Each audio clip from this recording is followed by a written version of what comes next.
SuperTalk Mississippi media production.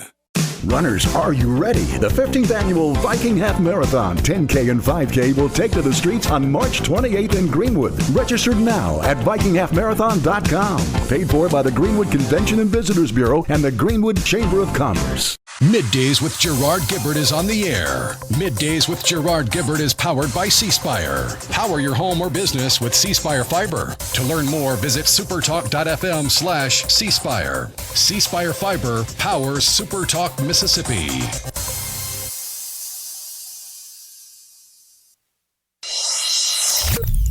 Get ready to go beyond the headlines and join a meaningful conversation with people from around the state. Hello. You're listening to MidDays with Gerard Gibert here on SuperTalk Mississippi.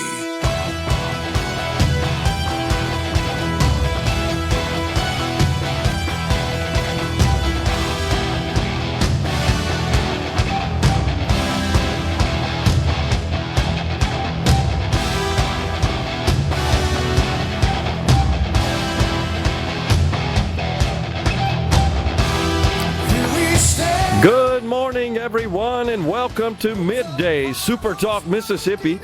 I'm your host, Gerard Gibert, along with Rhino in the Element Wealth Studio, guiding you through the middle of your day with facts, fodder, and fine music on this Friday, y'all. Heck dang, yeah, we got some storms moving across the Magnolia State from the northwest, sweeping through to the southeast. I think the greatest chance tomorrow late afternoon through the evening of maybe some hail and damaging wind is what the forecast suggests. It's supposed to get a little blustery later on tonight. Even tonight. Storm, yeah, that's right. So it's just the old spring front moving through. Let's hope nothing serious in the way of tornadic activity, etc. Man, we certainly don't need that. We're just getting recovered from the big ice storm, winter storm Fern. So, got some news, kind of hot off the press. Details, folks, still a bit sketchy.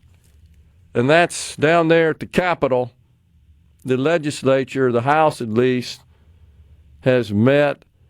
And apparently, this is my understanding, again, details sketchy, and passed legislation in the House that would appropriate money for a teacher pay increase for a year. So even though the deadlines have passed, this is a vehicle still available because they're still in session and doing appropriations. And so that's my understanding, Rhino. A $5,000 teacher pay raise, that's consistent with the amount of raise they had in the original HB2 bill that went down in flames, as you know, when it went down to the Senate.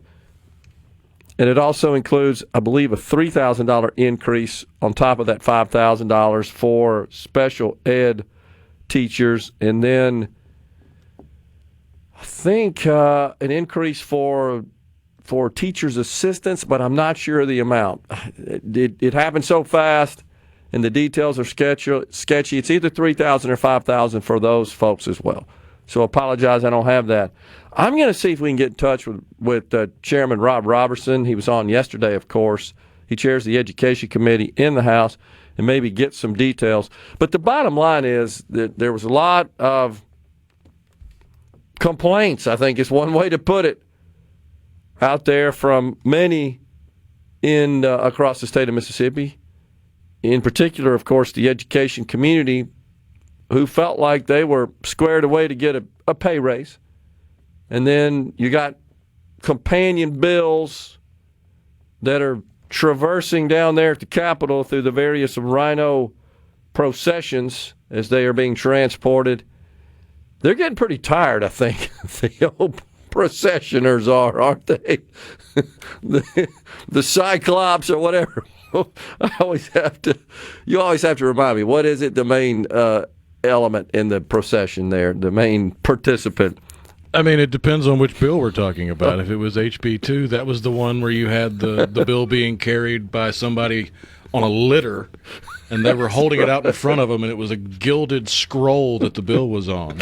That's right. Then you had the alcohol bill, where they all flooded the halls of the Capitol, put up the Bisqueen, but flooded it with beer, and then rode their canoes down the beer river to transport that one. We've had monster trucks on the lawn. Well, that's right. We've had Uncle Sam on stilts juggling chainsaws. All while, of course, depicting them in their Capitol finery, right? That was my favorite part.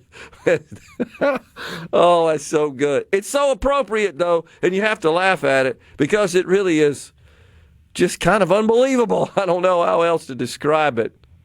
But to try to get something done, that's the latest. The House seeking just a one-year appropriation. So this is different from the measures that failed and that those were permanent. This is temporary. This is just an appropriation. Here's you some money to increase pay. And so next year, either they have to appropriate that again for it to continue, or they got to pass a bill into law to make it permanent. That's where we stand. Now, I believe I saw a report that the Senate intends to do the same, that they are figuring out an avenue to appropriate a teacher pay raise, if you will. So it's a one-time annual appropriation to include that in some of the other appropriations bills, or maybe a single appropriations bill. Just make it part of the appropriations process. So that's where we are. And to be fair, both sides, this is something we just got to clarify, because I'm seeing out there in the social media world and just in the public in general, people are saying, well, the legislature is just not acting on increasing teacher pay. And that's something that's desperately needed. At least that's the opinion of many people in the state. It's not unanimous opinion. There are many who think, no, we shouldn't increase teacher pay, and that's a different matter. But to those who do and are upset that the legislature just can't get together and get it done, here's what I'd like you to know. Both sides, the Senate and the House, proposed educational employee pay raises, talking about teachers, assistant teachers, and special ed teachers, different amounts there. Both sides. The Senate proposal was less than the House proposal in terms of the annual dollar amounts. The problem is that they both transmitted legislation which passed in the originating chamber. The Senate's bills passed in the Senate, the House bill passed in the House. But when they went down the hall, via the mode of transportation that Rhino just described, they didn't go anywhere. I can't really, other than speculate and opine as to why that happened, it just didn't happen. So deadlines passed and bills died. So both sides support, I think that's the main message here, both sides, the Senate and the House, support increasing teacher pay. I don't know if it's a matter of we want the bill that becomes law to be attributed to us and our authors. I don't know if that's at play, if there's something else that behind the scenes there's just continues to be some contention and conflict on the way that HB 2 was handled in the House and the way that the tax reform bill went down last year with the drafting error, and where the Senate really just erred in letting that legislation get through, drafted as it was, with decimal points in the wrong position. And when the House noticed that and went to the Senate to point out, you guys made an error here, and the Senate said, oh, please let us change that. And they said, nope, we're going forward with it, knowing that pretty much means that we don't really have any triggers for future reductions in our tax rate, because those triggers are so low due to the misplacement of the decimal point. And unless kind of we're upside down, which is a possibility, by the way, I pray that we don't have that, but upside down from a revenue spending perspective, the decreases, the incremental reductions in the tax rate are going to happen. So there still may be some soreness over that. Nobody's told me that. I'm just trying to think through all the possible reasons why bills are just dying on both sides here. And that because could be you got it. people on both sides that have aspirations to higher office, and they feel that if they do it now and not next year, it won't have as big an impact on their aspirations. Absolutely possible. Totally agree. So, but we're just speculating at this point. I want to be clear on that. But the main message is it's not quite accurate to say the legislature doesn't care about fixing PERS. That's the other big issue that we have no legislation alive on, and the legislature doesn't care about increasing teacher pay. That's not true. Both sides have their own ideas on that. Both sides passed bills in their respective chambers to do so. Both sides sent legislation down the hall, and they died. So that's just pretty much where we are on that, and that's a shame, because I think a lot of people expect that those who we send into the Capitol to actually get things done, and they feel like they're not. Now, the PERS issue is another one that's super complicated, as you guys know, that needs action to put it on a path of stability and solvency. I'd really like to get Senator Daniel Sparks and somebody from the House in the Element Wealth studio to hash that out. I think we could have a good, engaging, informative discussion on that. We're coming right back in the Element Wealth studio with Jeremy Nelson, the president of Element Wealth.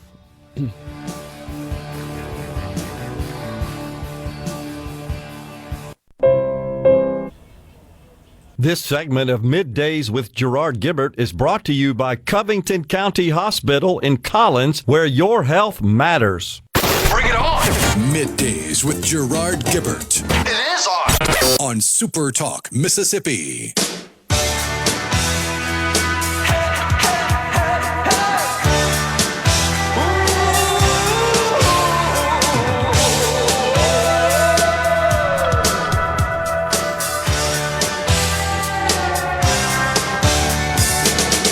Welcome back, everyone. It's Middays from the Element Wealth studio. It's our pleasure to welcome now Jeremy Nelson, president of Element Wealth. Hey, Jeremy. Great to be with you, Gerard. Yeah, man. So just watching these crazy markets the last couple of weeks, you know, anytime we got some sort of geopolitical unrest, investors, traders get a little skittish. I think that's an understatement. And that's what we're seeing. But one of the things I've shared, Jeremy, and I'll be quiet and ask you to comment on it, is that when you see the price of oil rising, usually the markets go in the opposite direction. Well, that's exactly it, especially when it rises at such a rapid rate. Yeah. You know, so we have this supply shock right now because the Strait of Hormuz is closed. And so you get this rapid increase, which throws gas prices up and puts everyone into a tizzy. Look, we've been at these price levels before. Right. I mean, we survived in 2007. Right. I mean, we've been above $100 before. It's just this instantaneous shock. And markets don't like uncertainty. And right now, there's more questions than answers with regard to everything that's happening around the globe. That's a good point. There are more questions than answers. And the president this morning said that the war will end when we get a full surrender from Iran. That's pretty much his ultimatum that he's issued. Now, he's a master card player, as you know. We'll see what that means. They, on the other hand, say, yeah, the worst is yet to come for you infidels, so to speak. So, but in the meantime, it just continues, and from a economic perspective and market perspective, it just makes traders nervous. Well, and I think rightfully so. You know, I think we've already probably been a little bit surprised by Iran's actions. Like, we're kind of finding out they probably have more drones than we expected them to have. You know, they went out and attacked everyone in their region, which, you know, essentially is to inflict maximum pain on the global financial markets, right? That's what this is about, essentially, is saying, you know, hey, if you want to attack us, you know, we're going to attack oil. We're going to drive costs up. We're going to inflict maximum pain, and we're going to see how committed you really are to this. And so ultimately, it'll be interesting to see where the president goes with this, if it takes, weeks or months, right, to get to that ultimate, surrender. Yeah. Well, of course, and on top of this situation in the Middle East, we got the jobs report this morning, and it was below expectations, with 92,000 jobs being shed in the month of February. We have seen lots of layoffs by companies. Unemployment ticked up a bit. Consumer confidence is okay, but it certainly could be better. And I think all of those are just negative inputs to the markets. Yeah, now, I mean, the Challenger layoffs report for February wasn't as bad. I think that this jobs number was a little bit weather related. Yeah. Okay. So I think that, there was, if Kaiser Hospital Systems, there was 31,000 people. There was a strike there. Yep. I think you saw up in the Northeast with the snow, construction jobs weren't there. So I don't know that the labor market is quite as weak as what this one number shows us. One number does not make a trend. Sure. We've been pretty public in our view that we do think over time that the unemployment rate ticks up a lot, largely more white collar because of artificial intelligence. Yeah. I think ultimately that's going to impact future hiring. So college grads coming out, but the picture today on the U.S. economy is not a doomsday. And I'll go back to our economic forecast, right? What do we say? It's a 2% economy, right? And I think that we're still going to be, plus or minus that range, as long as we don't have a prolonged war going on in Iran and continued oil shocks that would drive prices, north of $100. Well, I think the other potential good news is it feels like that with the sell-off we've witnessed the last couple of weeks since the war has been underway, that when we do get some news of stability and return to normalcy, do you anticipate the markets will react positively, and that probably the first thing that would happen is that oil futures would decline? Oh, absolutely. So as soon as this tones down, oil futures will come down. We will get a relief rally.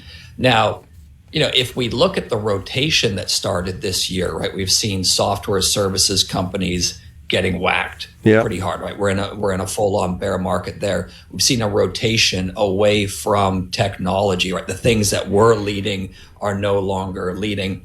So I do think that the market is going to have some challenges to, race higher and really kind of continue the trend that we've seen over the last 3 years. But ultimately, I think that, yes, we get a bounce, things recover.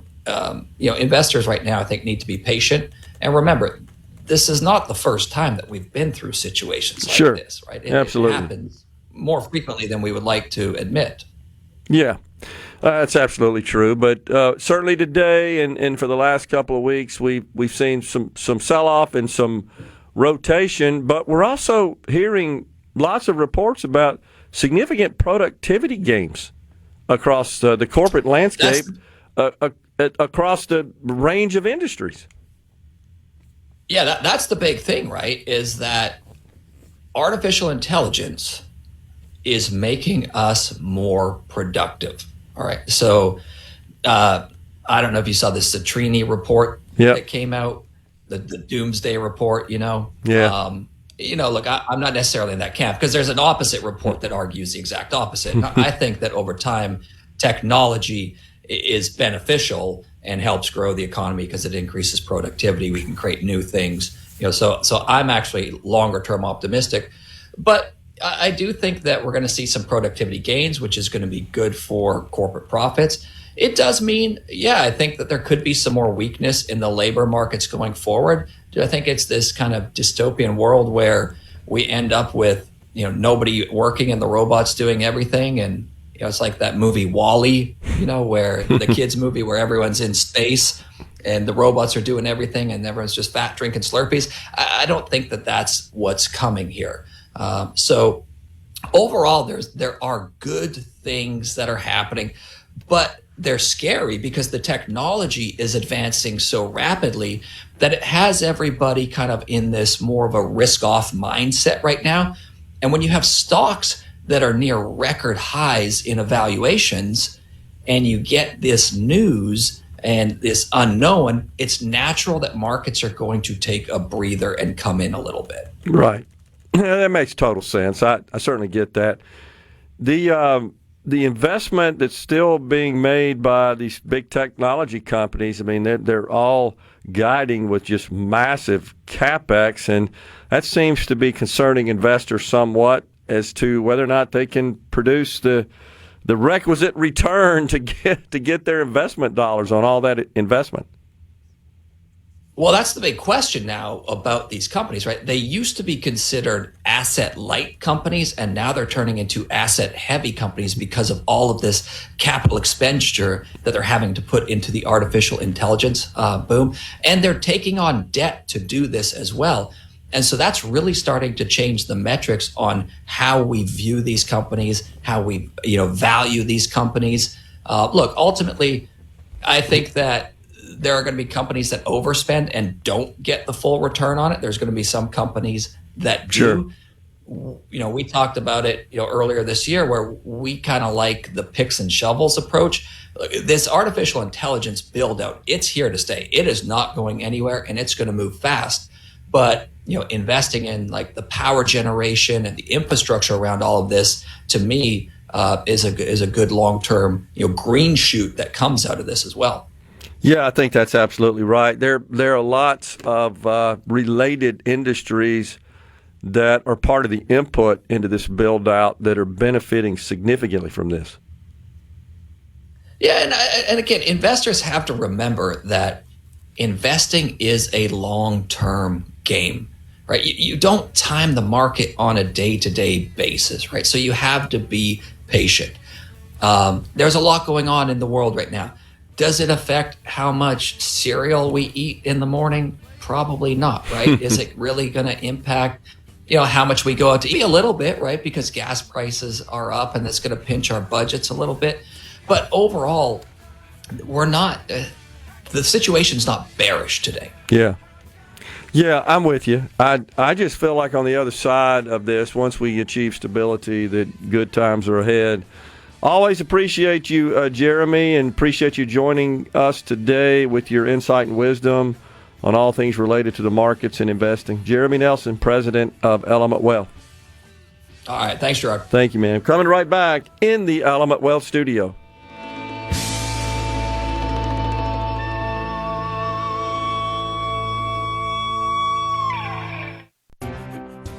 You're listening to Middays with Gerard here on SuperTalk Mississippi.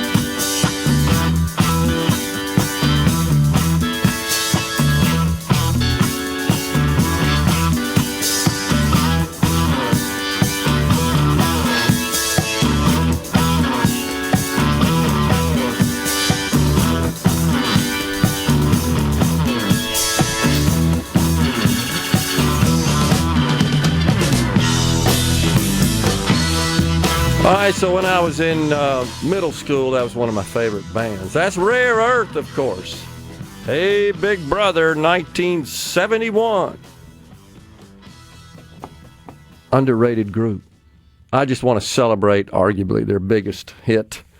We're back with you in the Element Wealth studio. Don't forget, early voting is available through tomorrow, right, Rhino? And then you got to go to the polls on Tuesday. That's when the elections will be held across the great state of Mississippi. On the ballot are the representatives for the 4 districts, congressional districts to represent Mississippi in the United States House, and then 1 U.S. Senate seat, statewide race. That being contested primary day is what it is. So you'll have Democrat and Republican primaries. That seat currently held, of course, by Senator Cindy Hyde-Smith, the Republican from Lincoln County. So get out and vote. You can vote till noon tomorrow at the circuit clerk's office if you need to vote absentee in your respective county. Otherwise, go to the polls on Tuesday and get it done. There you go. So, also, on the C Spire text line, they don't have the money talking about the teacher pay raise because of the NIL bill. No conscience or character, only think about themselves. So let's talk about that. They're mutually exclusive. They're not related. It's not a one or the other. Regardless of where you stand on the bill, the NIL bill, of course, refers to the measure from the House, passed the House, that would exempt income earned by college athletes in the state of Mississippi who receive NIL income, exempt it from state income taxes. So, again, that's not in consideration. They're not saying, well, let's don't give a teacher pay raise, because I've seen this out there as well, Rhino. People think, well, yeah, they're prioritizing exemption of income for college athletes over a teacher pay raise. That's not true. That's just categorically false. It's not a one or the other deal.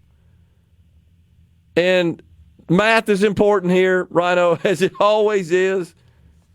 We got to do a better job teaching math, don't we, in our schools while we're giving these teacher pay raises? Here's the deal, guys. The cost in terms of, I guess if you could call it a cost, the income tax revenue potentially that would be lost as a result of exempting NIL income amounts to about $3 million. Okay? Teacher pay raise package, $300 million. $300 million. So it's $3 million for NIL, $300 million. Little difference in the math there. That's important. It's not one versus the other. Now, Senator Sparks shared with us when he was on the program that day before yesterday that the NIL bill will not pass the Senate, in his opinion. I think even if the Senate thought it was a good policy, they wouldn't pass it, because that's just how we're rolling right now. I wonder what that procession looked like, Rhino, to transport the NIL bill from the House down to the Senate. We should put all the members in, like, football uniforms or something. I don't know why the image of the old, like, PE locker, like, not locker room, but the locked closet where they kept all of the equipment, even the stuff that never got touched. I feel like they should have to raid that room and find equipment to wear to transport the bill. I love it. Maybe even pull out the old parachute, like the brightly colored parachute, and have that as part of the procession. Oh, man. This is great. Sometime you're going to have to catalog all the various processions. Oh, it's just so good. Oh, man. Well, so, yeah, don't be confused by that, folks. You may oppose the NIL exemption bill. That's fine. It's $3 million. It doesn't rise to the level of the teacher pay raise, which is $300 million. Need a couple of more zeros in there to make those equivalent. Also, keep this in mind with respect to we can't afford it. Remember, we passed legislation in 22 to reduce the state income tax. I'm not talking about the most recent legislation that passed last year that phases it out totally. Before that, we passed legislation that eliminated the 4% bracket. Remember the days when we had three brackets, a 3%, a 4%, a 5%? The 3% bracket was eliminated like in 17. And then the 4% and 5% brackets remained. Well, in 22, the 4% bracket went bye-bye, and then the 5%, the top level, all taxable income over $10,000 was taxed at the 5% rate. That's been decremented over the last 3 years. So now it's at its terminal point at 4%. So the 5 reduced to 4%, and that's all we have in the state of Mississippi. All taxable income over $10,000 is taxed at 4%. That's where it rests. And then, based on legislation that passed last year, the controversial tax reform bill, HB 1, the 4% rate will be reduced to 3% over the next 4 years in quarter point increments. And then from there, that's when the old triggers kick in, and the 3% rate at that point will be reduced each year up to a maximum of 0.3% based on the results of the trigger calculation.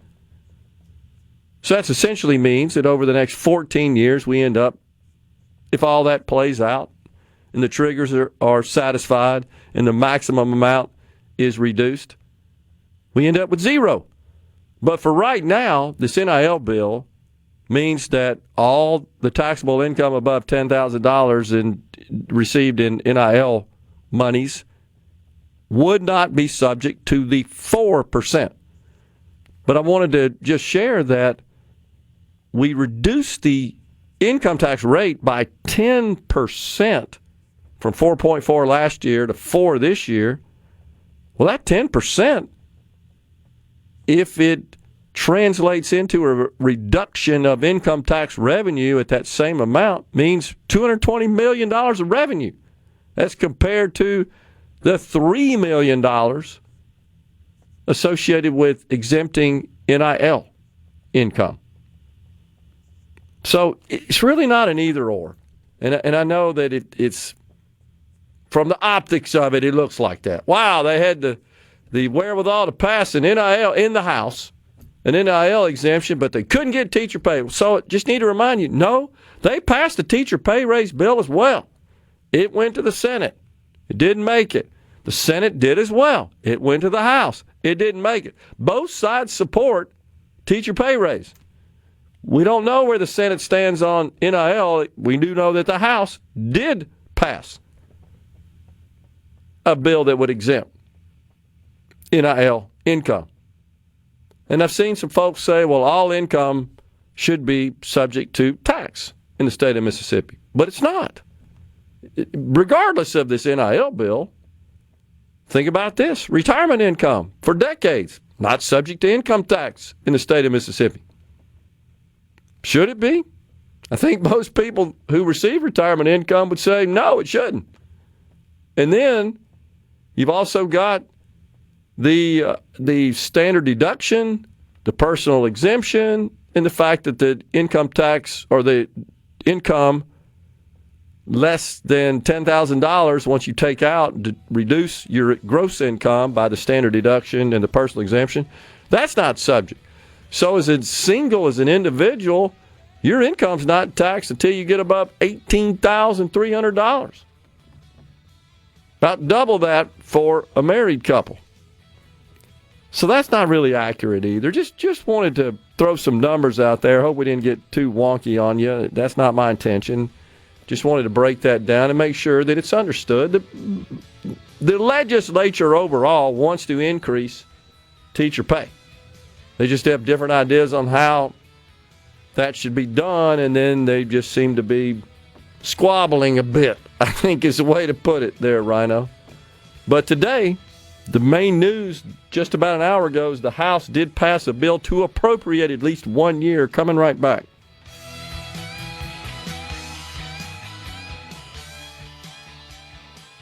I feel more beautiful. Now back to Middays with Gerard here on SuperTalk Mississippi.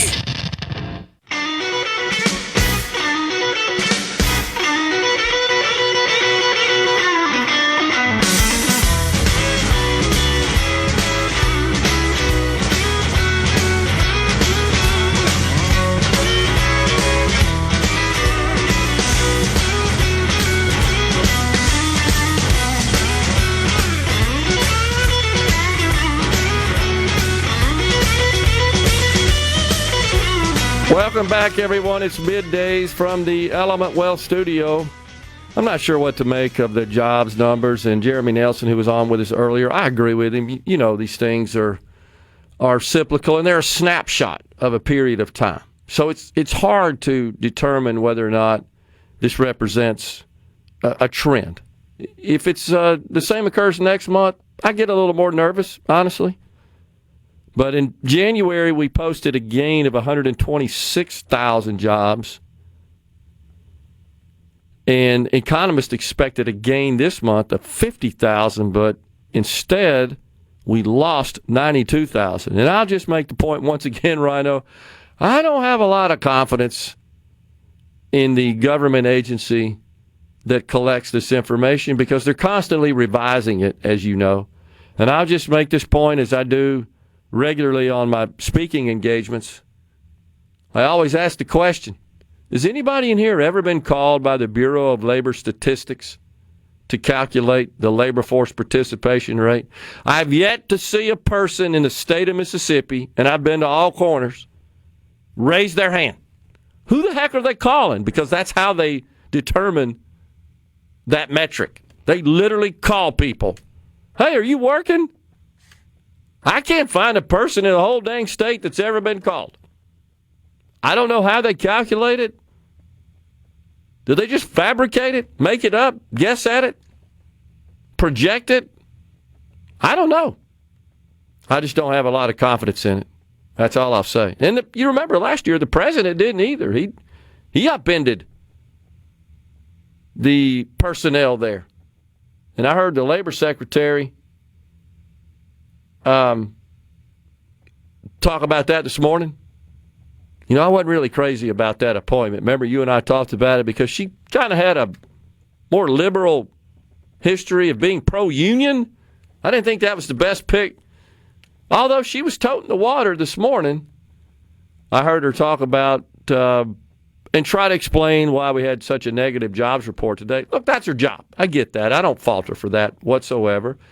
And I totally agree. If the president appoints you to serve in a cabinet position, your job in the public, you know, there's a public face and there's a behind the closed doors face, just like in your family. That's the way I look at it.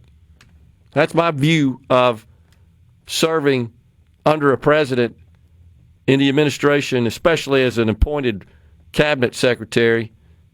It's always positive. That's your job.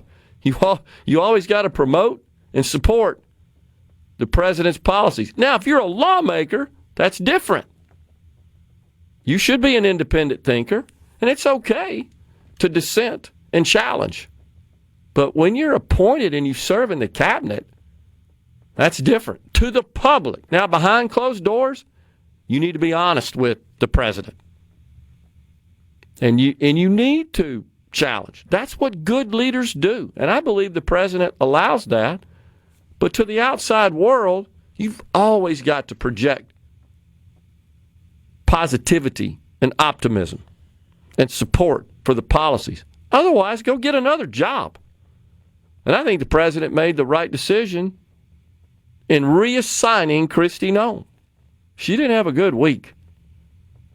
And Senator Mark Wayne Mullen, he seems to be a good pick. I've seen him many times on the Business Network be interviewed. He's a senator, one of the two from the great state of Oklahoma.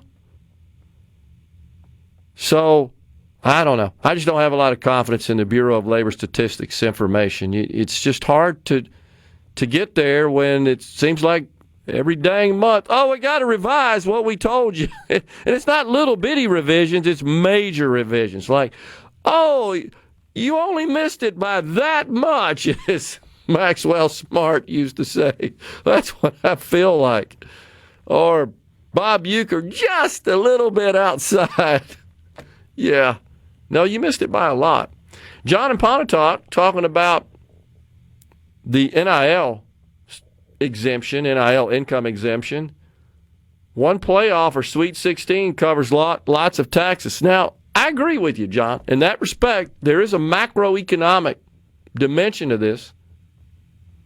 It's just that when you start carving out and providing preferential treatment to a single group, people, understandably so, get upset about that. I'm simply sharing with the audience here that, well, retirees get a carve-out. Farmers in this state get a carve-out. I'm not saying that's bad policy. I'm just pointing out that it's not egalitarian as you may think. Now, does that justify this? No, it doesn't. Does it justify it? It is true, however, that you look at what Nick Saban did pre-NIL for the University of Alabama, for Tuscaloosa, for the state of Alabama. Winning is an economic boost. You can't deny that in college athletics, especially here in the South, in a state like Mississippi and Alabama, where we don't have professional sports teams. It's time for Fox News and SuperTalk News. In the next hour, we've got Caleb Sailors. I'm trying to get Representative Rob Roberson on as well.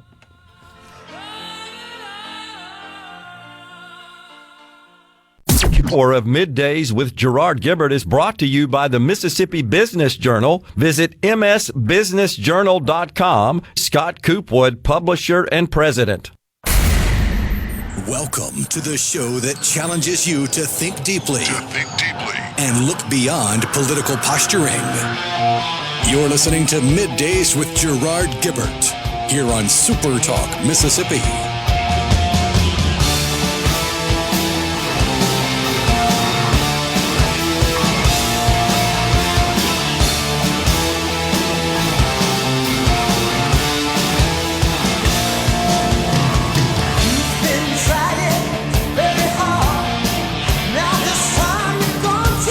Welcome back, everyone. It is Middays from the Element Wealth Studio on this Friday, y'all. All right, so on the C Spire text line, CC in Senatobia says, people just can't see that artificial intelligence is pushing society right towards socialism. People are going to become dependent on government because there were no contingency plans for mass loss of jobs. I disagree with you on that, CC. On the contrary, I think that artificial intelligence and all the technology that it is driving and really all the revolution that it is driving is a great example of capitalism and free enterprise. It's quite the opposite. Massive productivity gains are being reported, again, by companies across the industry spectrum as a result of utilizing this technology. Whole new jobs are sprouting up that were not even a twinkle in the eye. It's maybe on a greater scale just because things move faster than they did, but couldn't we have made the same sort of assessment, Rhino, when Henry Ford invented the horseless carriage to a great extent? Well, he didn't invent it. He invented the assembly line. Well, the assembly line, that's right. The mass production in the assembly line. Which made them more viable for the average person. That's exactly right. And that was his goal. He wanted to build a vehicle, a horseless carriage that every household could afford. And he knew the only way to do that was through the scale and the automation technology that was available of the day, which was the assembly line. You're right. To the point that he cut costs and said you could have it any color as long as that color was black. Black, right. Famous line by him. And I think that's where we're headed here. So here's what I know. Innovation and invention is innate. It's natural. Should we tell people, quit inventing, quit innovating, quit trying to solve problems? Because I think that's what gets missed of what the value is of AI and quantum computing, cloud computing, all that entails, and all the underlying massive amount of invention that created the infrastructure that facilitates access to all of that super powerful technology. I watched it build out, going back to my early days in the industry, and I always knew if we could get to the point where accessing data across the world can be done at the same rate of speed as down the hall, the world will change pretty much where we are. A whole lot of work's gone on for the last 4 decades to build out that infrastructure. This is just the next leg in that evolution. That's what we're doing. And, you heard Jeremy talking about investing in the picks and shovels. There's been some great reporting recently on Corning. You know what those guys make? Fiber. They're a glass company. And they are maybe the world's largest maker of fiber optic cabling. I used to carry a hourglass around back in the 90s when I was speaking about technology and where I thought it was going. And I'd hold that hourglass up and say, what's in this thing? And people say, oh, well, sand. Right. What do we use sand to make? Glass. What do we use glass to make? Fiber. And I would say even back in the 90s, one day the world's going to be covered with fiber. And when that happens, things are going to change for the better, dramatically. It wasn't that I was prescient, some sort of prophet. It was pretty obvious that's where we were headed, paying attention to it a little bit. I actually worked with the original financiers of the company known as Global Crossing. You know what they did is they installed fiber on the bottom of the ocean to connect the continents. Think of how that changed the world. All of a sudden, the other continents are milliseconds away. That's just, instead of having to go through all the arduous, painstaking, slow process to get computers connected across the continents, that changed. That's why it's called the World Wide Web. All of this is in our best interest and will power future society in a good, positive way. I know there are concerns about job displacement. Those are legitimate concerns. But it seems like a lot of those concerns are leading to protectionism in some regulations, like New York. New York's new AI bill would limit AI from providing any legal or medical services. Well, that's a pretty easy way to level the playing field. If you can't afford a lawyer, but you can afford to get on the internet and use AI, you're still putting your trust in an AI. You're probably better off checking with a real lawyer. But when it comes to simple boilerplate stuff, they're outlawing AI from doing that to protect high earners. That's terrible. I didn't know that. Oh, yeah. Well, that clearly was paid for, lock, stock, and barrel, by those industries. Because they could afford to lobby it. That's exactly right. That's socialism, honestly. You're preventing, again, the natural evolution of this novel technology. Because it's absolutely true that there is a lot of boilerplate type legal work, even medical work, that could be performed by AI and AI agents. That doesn't mean we don't need lawyers and doctors. It means we need them doing something more valuable, not spinning their wheels doing stuff that automation could handle. That's the whole point here. And that's how you create productivity. But I mean, just look at it from the average Joe perspective. What's better for the average Joe? Having to go to the lawyer's office to get an LLC started, or being able to boot up, log in, and boom, it's there for the price of the bandwidth instead of for the hourly cost of the lawyer. Totally That's true. That's better for the everyday average person. 100%. So, things like things that are fairly dogmatic and consistent and routine and really tight in their parameters, real estate closings would be an example. Now, I know some real estate lawyers that deal with beyond just the typical standard sort of closing, but you can get into some complex legal matters, especially when estates are involved, because there's a lot of real estate often involved in estates. You need critical thinking human being lawyers to do that. But the transactional part of that, you don't, right? You agree with me on that? 100%. Oh, yeah. That's where we're headed. That's a good thing. So what that does is it means that even to those without a lot of financial means, they can access those services. That's the whole point. That makes us more productive. That's generating value for society. That's how you increase prosperity. Productivity is the only way to increase prosperity and wealth. That's why I believe we need to embrace this. Do we need another angle that's not really being regulated, but it is being talked about? Can you afford a personal trainer? Most people can't. That's right.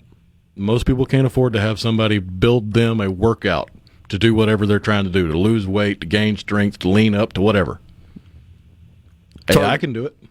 That's a good point. Hadn't thought about that. There's a lot of things that are out of reach for the everyday average person that will be made available through AI.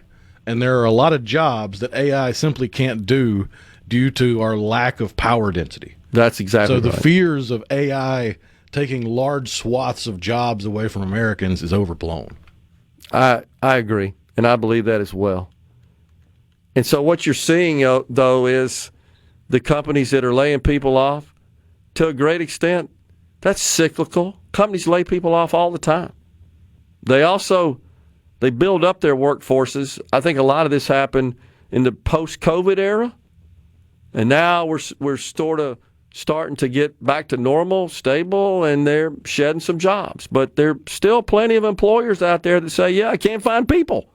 So that's still going on. I just don't see it. A 4.4% unemployment rate is really not that bad relative to prior periods of time, such as after the banking crisis when we hit 10%. And if you think about it, the unemployment rate was the key issue in that election. In the Barack Obama election, I say Barack Obama because he's the one that got elected, and that only happened, I believe, because of the banking crisis that was largely driven by, to Cece's point here, socialist policies. You're going to go out and give those people a loan whether they can afford it or not, right? That's exactly what happened back in the 90s. And all them chickens came home to roost, and finally the whole dang thing blew up and crashed, and Barack Obama got elected. That's exactly what happened. We're coming right back in the Element Well studio with Caleb Sailors.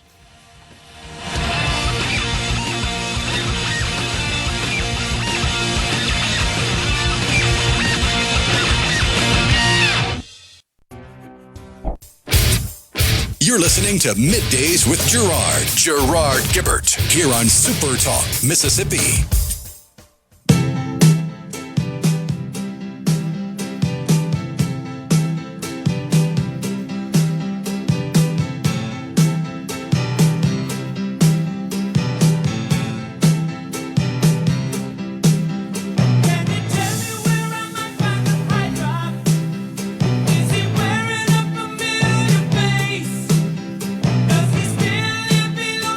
Welcome back, everyone. It is Middays from the Element Well studio.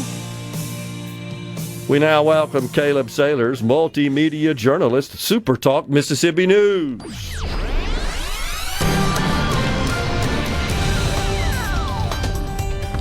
All right, so folks, normally whomever we talk to on Fridays from the news department will send me kind of a list of topics that they want to run down.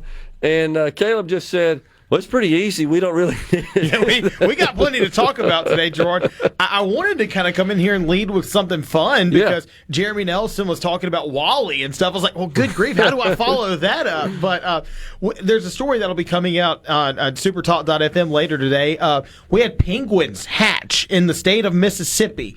You don't hear that every day, right? The Mississippi Aquarium celebrated the hatching of some penguins down there in Gulfport. So stay tuned. We'll have a story on that at supertalk.fm here soon. But yeah, a lot happening in Mississippi this week, Gerard. I thought my initial plan for today was to come in here wearing black and kind of hold a funeral for all these bills that died in the legislature. I mean, I was just ready to beat the Grim Reaper today, but it looks like the House is trying to revive one of the measures that was killed on Tuesday. And so I know you'll have another guest coming on later to further break it down. But just what we know right now, and I know you've talked about it on your show too, is teacher pay raise is still on the docket now. You know, it looked like it was that we were saying rest in peace to another teacher pay raise on Tuesday, and now the House has gutted a Senate bill that dealt with school counselors and ethics. Is a bill written by Senator Angela Burks Hill, but House gutted it, inserted its teacher pay raise legislation.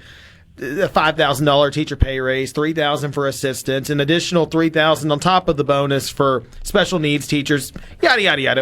I know you've already hashed it out. Yep. But the interesting thing is, though, what I'm curious to understand about this, because I'm still learning things about this bill, too, is, like you said, it's supposed to be a one-year appropriation, so how does that work? Is this going to be just given to the teachers for a year and then they go back to the drawing board to discuss a permanent pay raise? We'll see. How does the Senate react to this? What does the Senate do? Does the Senate stick to its guns and say, no, we're only going to do a $2,000 teacher pay raise this year or none at all? So, we've had a lot of infighting in the state legislature this year. I know House Speaker Jason White took a shot at Lieutenant Governor Delbert Hosemann this morning during a press conference, calling out the Lieutenant Governor for writing a letter to Nancy Loom and the Parents Campaign for, the House's killing of the Senate teacher pay raise bill and whatnot. I know that we've had some clashing between leadership in Mississippi, but it's weird, though, because everybody this year came into the session saying, yeah, teacher pay raise, that's one of our priorities, from the Speaker's office to the Lieutenant Governor's office,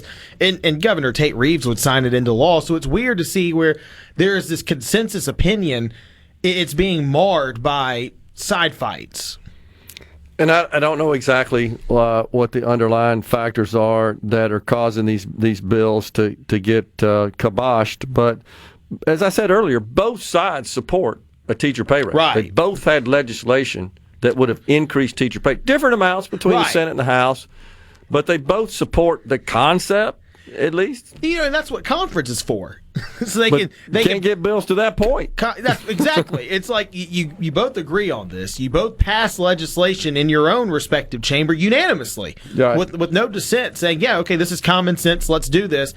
Oh, no, I don't like this senator, so I'm not doing this. I don't like this leader in the House, so I'm not doing this. It really doesn't make any sense, Gerard, but you're right. We talk about the specific dollar amounts. Maybe the Senate thought the $5,000 was too much, and maybe the House thought the $2,000 was not enough. Again, that's what conference is for. So, of course, it's not about the legislation. It's not about the text. It's not about the spirit behind it. There's underlying infighting happening, and we all know why. I mean, the elephant in the room is it's over school choice. Well, I think it's that this year, and I think last year it was a tax reform bill. And then before that, Medicaid expansion. And so there's some dissension and conflict, and I think there's still maybe some hard feelings, I guess is the way I would put it, to be nice. I did want to let the folks know, however, that I've been in touch with Rob Roberson. He, of course, is the chair of the House Education Committee, Representative Rob Roberson, and he's going to be kind enough to call in at 12:05 today. So, folks, you want to stay tuned and hear that, and we're going to get him to explain exactly what happened and where we go from here and what he expects. So, he'll be look forward to that. He'll be a much better ambassador for that information than me right now. I mean, he's there where the sausage is being made. But I will pivot to a bill though that did pass out of both chambers, and that again, this is common sense stuff, and it's good to see our lawmakers putting differences aside and agreeing with consensus on this. Jill's law. It's a law that mandates insurers regulated by the Mississippi Insurance Department and those on the Medicaid and state plans, it mandates them to provide biomarker testing for cancer patients. So biomarker testing, I'm sure someone from the American Cancer Society could come on and explain this way better than me, but it allows patients to use their blood or a tissue piece of tissue to determine what type of cancer they have and what the best types of treatment are for that cancer.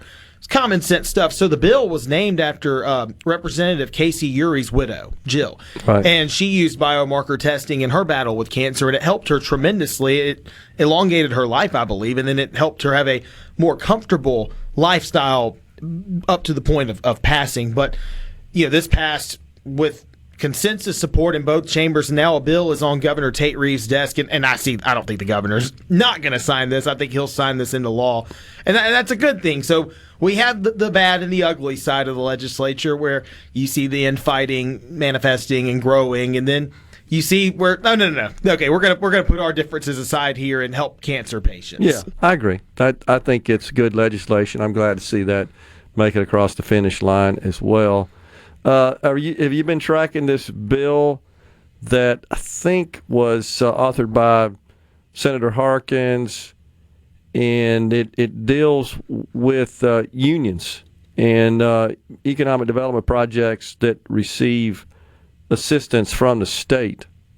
Well, I guess you gave me a homework assignment, Gerard. I'll have to do some homework on this. Now, I'm not familiar with that specific bill. Yeah, it's worker freedom legislation. So basically, it's quite straightforward and simple. Says, look, if you're an economic development, if you're a company who receives some sort of state incentives, then with respect to your company's unionization of the workforce, they've got a neutrality agreement is what it's called, and that's just a contract between a union and an employer under which the employer agrees to support a union's attempt to organize its workforce.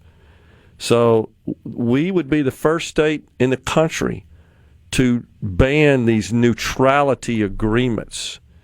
And that would, of course, only apply to those companies who receive some sort of financial incentives right. That in makes, the state. It's the only way we would have any control over that makes essentially. sense. So, State Senator Josh Harkins mandates that any decision about union representation also should be done through a private secret ballot election. That's the old card check issue. Yeah. That, by the way, was Barack Obama's number 2 priority. Many people don't know that. When he was a candidate, health care reform, number 1. Number 2 was card check. See, these are things I have to go back and look up again, because when Barack Obama first ran for president, I was in middle school. I was in 6th grade. So, I was a baby back then. But that's the other thing Mississippi might be pioneering an effort in. First in the nation to ban neutrality agreements. And, Jordan, I will say on the non-politics side of thing, another pivot, we've got some weather coming in the state this weekend. We're supposed to have rain pretty much across the entire state. Mississippi State altered its baseball schedule for that. The Bulldogs played last night instead of doing a Friday, Saturday, Sunday, started Thursday. Okay. Beat Lipscomb 8-3 last night. It was a tight ball game until about the 6th inning. The Bulldogs blew it open and got a big win there. And Ole Miss is doing a doubleheader today. So some of our SuperTalk radio stations, you might not hear your regular shows at some point because the Ole Miss games will be on. We've got a doubleheader. The Rebels start at 3 o'clock, and then Game 2 will be 45 minutes after the conclusion of Game 1. Kicker, they're both going to be 9-inning games. In the past, they would do 7-inning games. Yeah. So there's a new rule. I've got to double check if it's an NCAA or an SEC rule that requires 9-inning games now did away with the 7-inning doubleheader. So there is a lot. If you're an Ole Miss fan, you're in tune for a lot of baseball today. 18 innings worth. Man. 18, a doubleheader of 9 innings. That's a lot of dang baseball, man. That's a lot of baseball. Better have a lot of arms. That's all I know. I know the Rebels have arms. I don't know about Evansville. How are they going to get through 18 innings? We'll see. Might call in the bullpen catcher to toe the rubber. No doubt. Get the right fielder to come in. And All right, Caleb Sailors, multimedia journalist, SuperTalk Mississippi News. Appreciate it, Caleb. Thanks, man. Thank you, Gerard. Coming right back in the Element Wealth studio.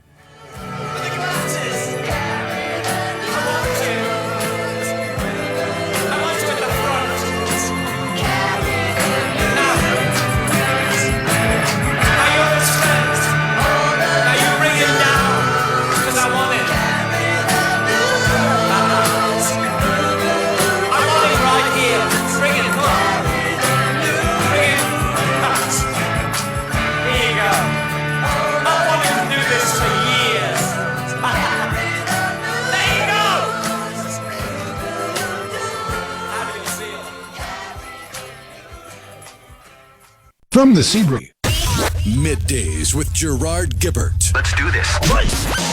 On SuperTalk Mississippi. Let's go.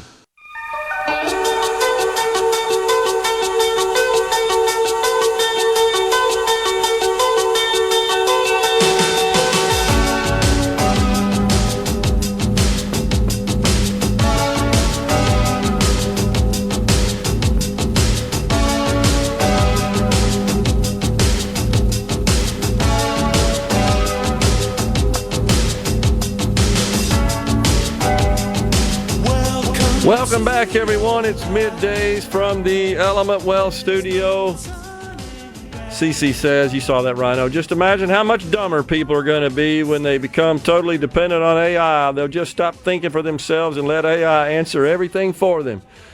No, that's not how it works, CC. In fact, what it does is it stimulates critical thinking, in my view. It's just a tool. And you're using these tools. Yes and no. I mean, technically, we already suffer through this problem. Just look at the average Democrat voter. They haven't had a critical thought since they hit adulthood. They just ingest and regurgitate whatever they're spoon-fed by the talking heads and liberal media. But you can't attribute that to AI. No. I will say, though, that those people likely will get dumber. There's no helping those people. AI might make them tolerable, though. That's true. I would argue that social media, to a great extent, has diminished critical thinking, and that too many in our society just take everything they see at face value and run with it. There's one that I'll give you an example. I saw one this morning that came across. You may have seen it. That's just viral. It's been out there for several years, and it's a lot of misinformation about members of Congress, that they get paid for life, that they receive gold-plated health care, that they have this unbelievable pension. Well, how do they have this unbelievable pension, but they get paid for life? Why would you need a pension if you're going to get a salary for life, right? As an example. And that they keep giving themselves raises. They haven't had a raise since 2010. I'm not saying they should get one. I'm just telling you that they haven't had a raise in 16 years. And they haven't had a cost of living adjustment either. That they don't participate in Social Security. No, they've been paying into Social Security since 1984. Only 40 years. So I'm all for arguing and debating on the merits and the drawbacks and the negative aspects of our Congress, but let's do it with fact.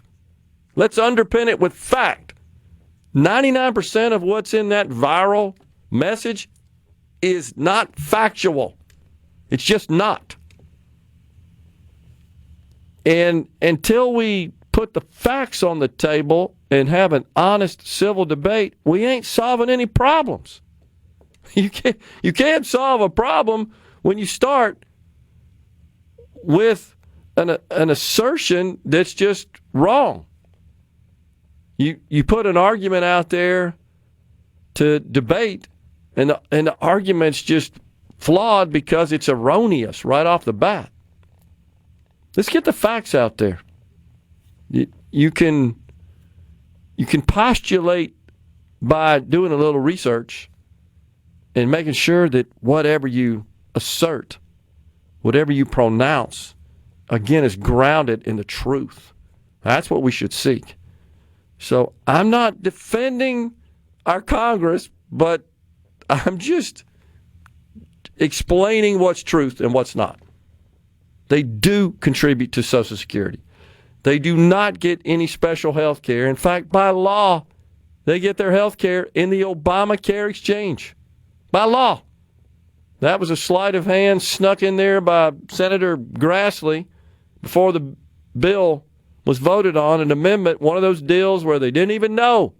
And it requires, his thinking was, well, if we're going to lose this to the Democrats and they're going to pass this legislation, the Obamacare, Affordable Care Act, we're going to force you, members of Congress, to get your coverage in the exchanges. You're going to eat your own dog food. That's where they get it. They do have a fairly generous pension, but you know what, Rhino? It ain't as generous as the Mississippi PERS pension is. It's more generous than that one. And they have to get elected in the House at least 3 times because you got to have 5 years of service to qualify. If you don't serve at least 5 years in the Congress, you forfeit your pension and they refund you. Otherwise, you pay into it. And if you served for 3 terms in the House, you got 6 years. Once you hit 62, you could retire. If you just had 3 terms, 6 years, your pension's $17,000 a year. It's more than nothing, but it's hardly enough to live on. It's not like some gold-plated pension. And by law, it can't exceed 80% of your pay. You'd have to serve 67 years, by the way, to get 80% of your pay. So, again, not defending it, just explaining what's truth and what's not so that we can direct our attention on the truth and the facts. And then let's have a meaningful, productive debate. The president is asking for a $500 billion increase in the defense budget, taking it to $1.5 trillion. Looks like that would, just doing the math on that with interest over the next 10 years, would add $5.8 trillion to our debt. Already, we're expected to add about $24 trillion to our debt without this action. And I do believe that defense is a core function of government. I don't know what the right amount of money is to spend on that. I don't understand it well enough, I'll be honest, to know what that is. And you know that Congress doesn't either, by the way. They rely on the Pentagon to guide them on that. I do have concerns. You've talked about it before, about the fact that they can't account for a bunch of money we sent them, as in hundreds of billions of dollars, right? Where are these assets? When's the last time they passed an audit? Years. They can't pass an audit, but yet we're going to give them another $500 billion? Boy, that makes the little $4 million of NIL tax exemption look more insignificant than it already is. That's a problem. Meanwhile, we're seeing the lid blown off on the numerous scamming of federal programs. The Medicaid's the biggest one. What a slush fund that thing is, $610 billion. And we've discussed this a lot on the show, but a couple of weeks ago, now we got Ohio. So what got the most attention, of course, was the scamming of after school and child care. I didn't even know and don't know why that's part of the Medicaid program. That makes no sense to me. It doesn't seem to belong there. But up in Minnesota, where it appears that Governor Walz and his inner circle, his team, were kind of facilitating it, at a minimum looking the other way, while Somalians were laundering money back to their home country. Well, now in Ohio, and the reason I want to bring this up is because often when I talk about fraud in Medicaid, I think the average person thinks about someone enrolling in Medicaid that's not eligible. No doubt, that's a problem. And I've said every time, the providers are involved in a lot of this scamming as well. That's what Ohio is pursuing. 9 Medicaid providers facing fraud charges. And I'm just looking, these are all doctors that are involved billing for services that they didn't provide. Double and triple billing for the same services and figuring out a way to get that done. Billing for weekends and holidays and other dates that come at a higher reimbursement where they didn't really work during that period. So billing for services after they stopped providing them to certain clients. So there's 9 of them. And remember that Medicaid is a program where the government pays the providers. It doesn't send checks and money to the people who are enrolled in the program. By the way, that's 700,000 in Mississippi enrolled in Medicaid, of which 400,000 are children. So that tells you that's 400,000 children in a home with a low income. That's a problem, and that's an indicator of many of our problems in the state right there. When you got a child, unfortunately, living in a poor household to the point where they're eligible for Medicaid.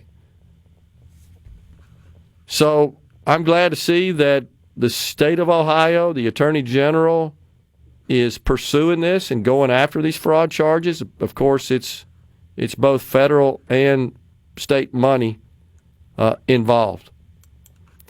This bill I was talking about that I really think is a good one, authored by Senator Harkins, by the way, talking about when we had Caleb on, it essentially it does 2 things. One is it prevents these neutrality agreements with any from or by any company that receives economic incentives from the state. You want to come to the state, want to receive some tax breaks as a result of that, you cannot enter into neutrality agreements with unions indicating your full-fledged support of that union. The other thing is you can unionize, but you can't do it through card check. And all that really means is that the employees would have to indicate whether or not they support it in public.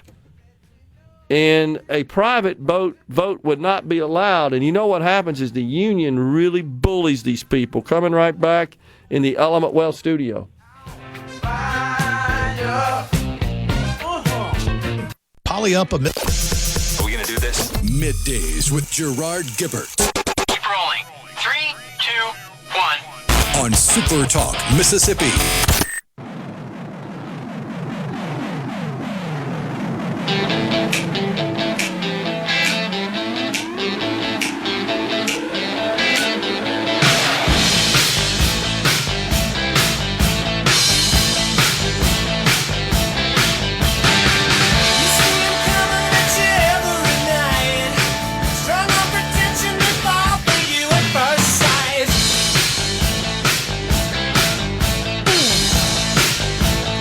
Welcome back, everyone.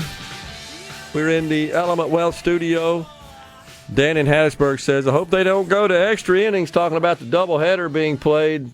18 innings of baseball, that's a bunch. You're right. You would run out of arms. You'd be pulling them out of the stands to toe the rubber in that one eventually. So, have any of you at SuperTalk heard about a data center in Clarksdale, says Brian. I have not, but that doesn't mean there's not something cooking. I'm not aware of anything.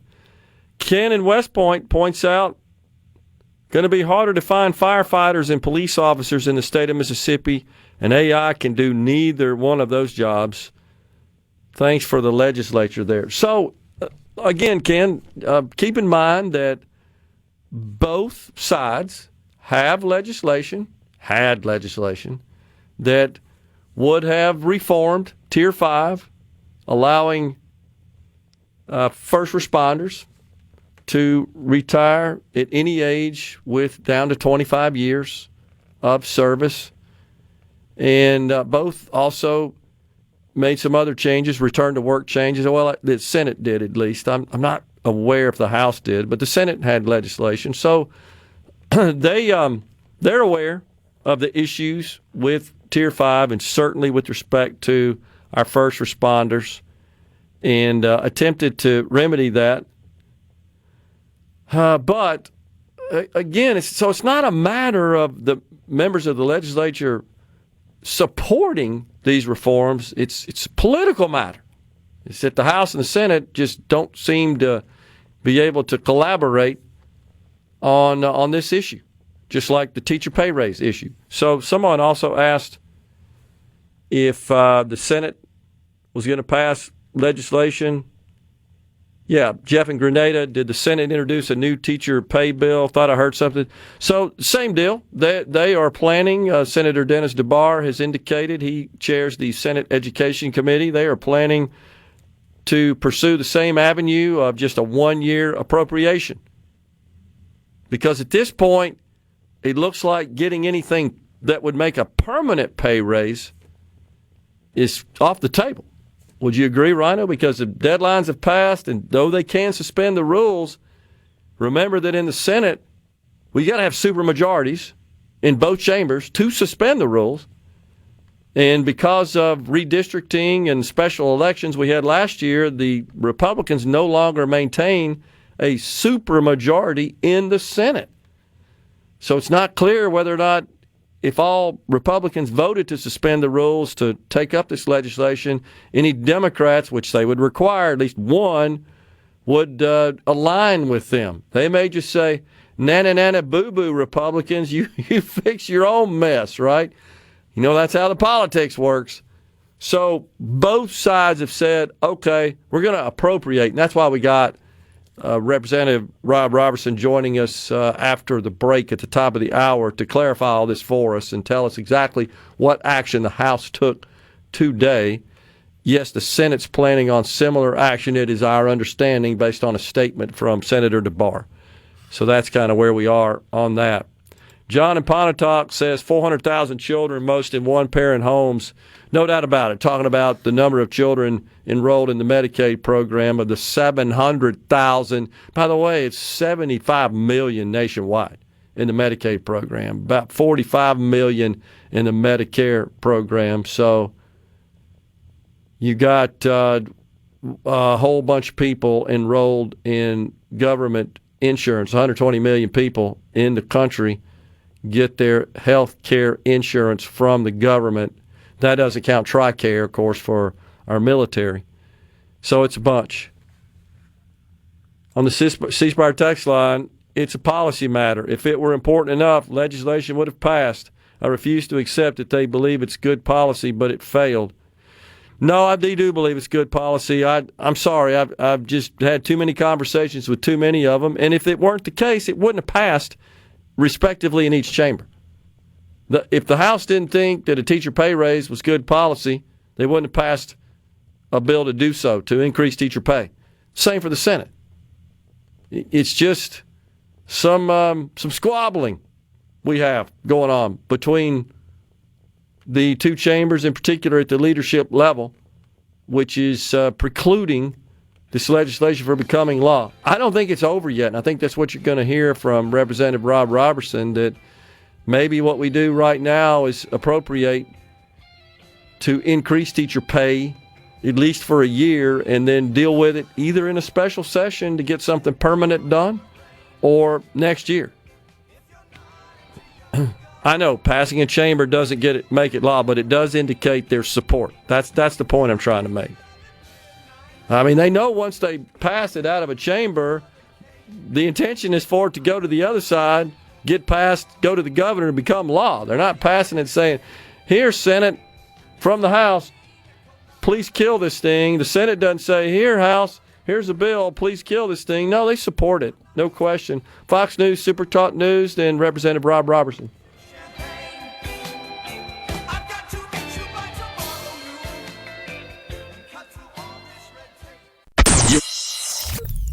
Get ready to go beyond the headlines and join a meaningful conversation with people from around the state. Hello? You're listening to MidDays with Gerard Gibert here on SuperTalk Mississippi.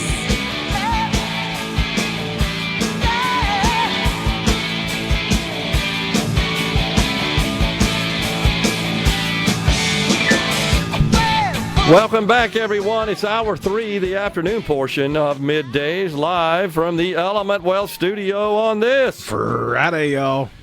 All right, it's our pleasure to welcome now Representative Rob Roberson. He represents Oktibbeha County. He also serves as the chairman of the House Education Committee. Representative Roberson, thanks for coming on. Thank you for having me. It's always a pleasure to be on. Really appreciate it. I know you guys we're a little busy this morning, and it sounds like, from what we hear, that maybe there's a path to get the teachers in Mississippi an increase in pay, at least using the appropriations process to get that done for a year. Tell us exactly what happened and what this means. Well, what we did was we had a Senate bill that had come over that had dealt with counseling services, and honestly, I just took all of the information out of that, did a strike all, and what we did was we turned it into our pay bill again to give the Senate another opportunity. I think sometimes the politics of things have a tendency to override what is just the good work that we need to do, but we were able to have a unanimous vote. 122 members voted in favor of a $5,000 across-the-board teacher pay raise, an additional $3,000 for our special ed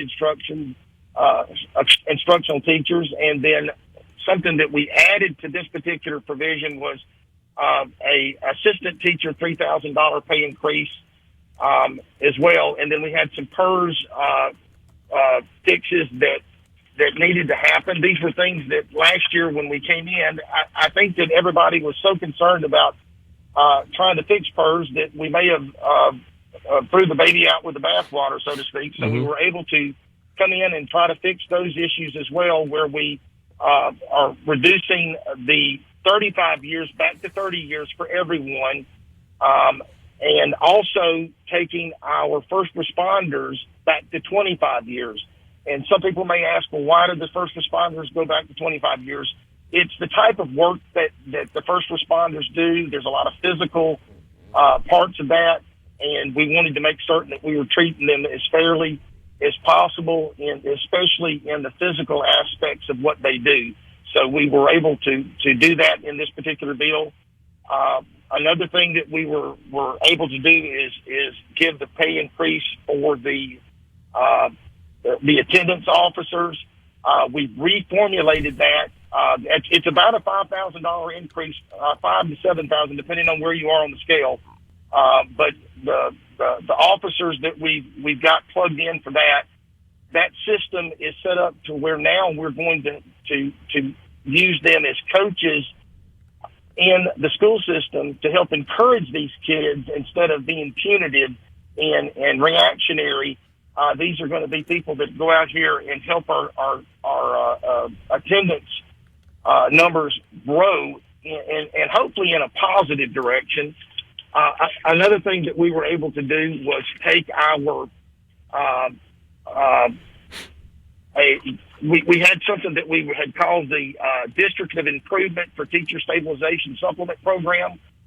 It's about $18 million we're putting in there for MDE to go to DNF districts, try to implement some accountability into these DNF districts, but also help them find teachers that maybe they've been short of. A lot of these places that are DNF districts have been operating with substitute teachers and things like that, and that's not a good way to run a school system. So hopefully, MDE can help us figure out how to plug that in and help these DNF school districts.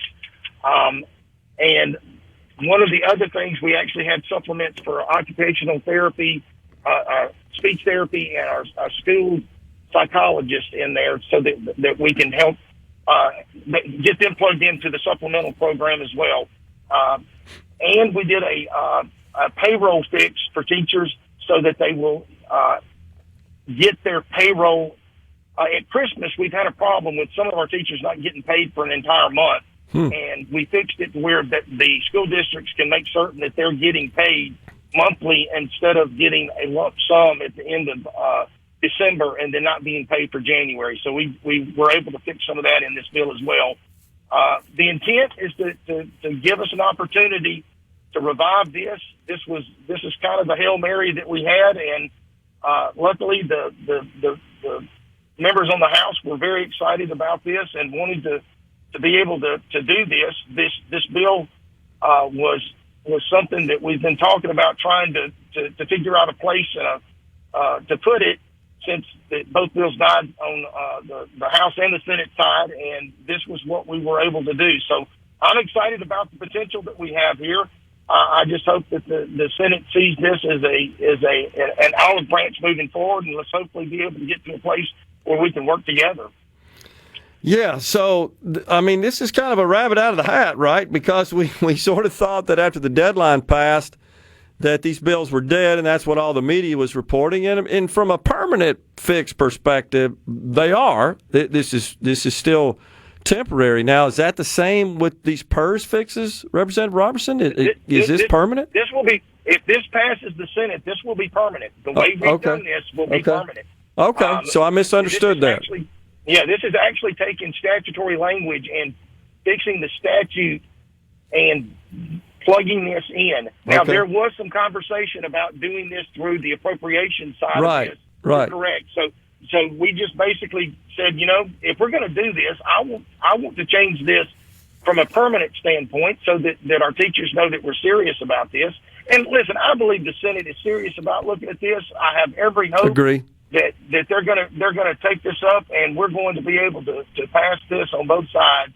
I think that they were going to have a lot more trouble doing some kind of suspension of the rules. I think that our people probably would have been willing to suspend the rules on the House side. I think they were going to have a higher hill to climb on that. Okay. Hopefully, this gives us the ability for them to be able to look at this again and move forward. I feel certain that the vast majority of senators really want to do this.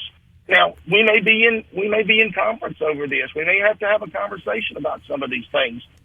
We're willing to have that conversation, whatever it takes to get us moving forward with the teacher pay increase and our taking care of our PERS situation. Those are just really important things. the most exciting thing to me and the most valuable thing to me right now is it's been years since our assistant teachers have had a teacher pay increase. Some of these teachers were making $17,000 a year, and they legitimately were doing some of the heavy lifting in a lot of this. Giving them this pay increase, and frankly, they deserve more, but giving them this pay increase was something very important to me, and I think it's very important to most of our members of the House and the Senate. Right. So explain to me, Representative Roberson, how was this bill, I'm familiar with that bill, by the way, so how was it still available that you could do a strike all amendment like this? What happened from a rules perspective that allowed this? We would have been subject to a point of order had someone brought it. So to your point, we would have been subject to a point of order. Okay. But this was so important to the members, and I mean Democrat and Republican. Yeah. This was a bipartisan effort to get this thing moving again, and so this was so important to them that everyone was willing to pull together in the same direction. And frankly, this is the way government should operate in a lot of ways. We need to be bipartisan in how we approach some of these things. Now, we're going to obviously have differences sometimes, but to me, the House and the Senate can come together on this and move this forward. There is no reason in the world for us not to be able to accomplish this goal for this year.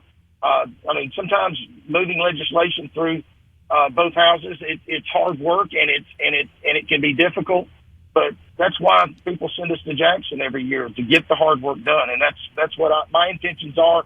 But to your point, this could have been subject to a point of order. Okay.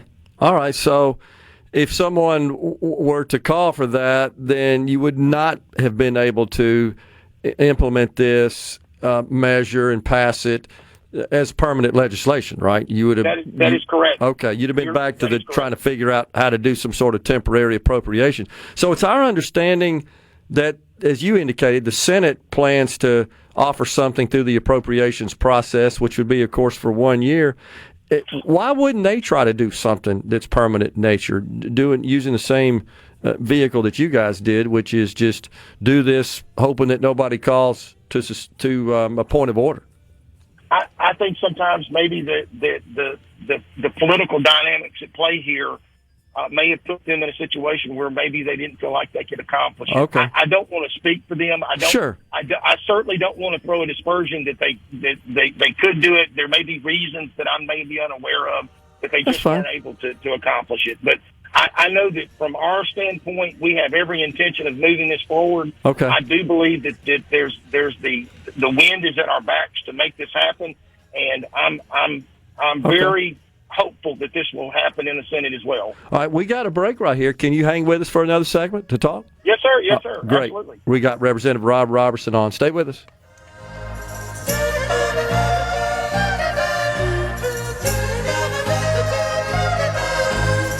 All right, fellas, Attention, adoring fans! It's time for Middays with Gerard Gibert on SuperTalk Mississippi.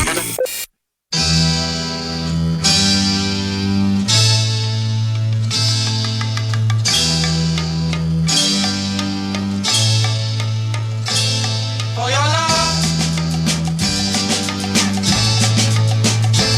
For your love. For your love. I'd give you everything and more, and that's for sure.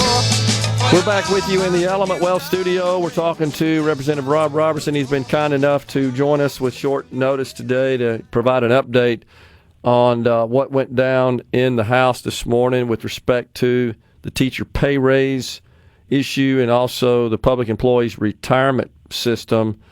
So I appreciate that clarification. So I described it earlier, Representative Robertson, because I thought it was just a single-year appropriation, and it sounds like you guys probably deliberated that and figured out how to approach this from a different angle and do a strike all on a bill that came from the Senate, and it looks like it went through without someone raising a point of order, which would have been problematic.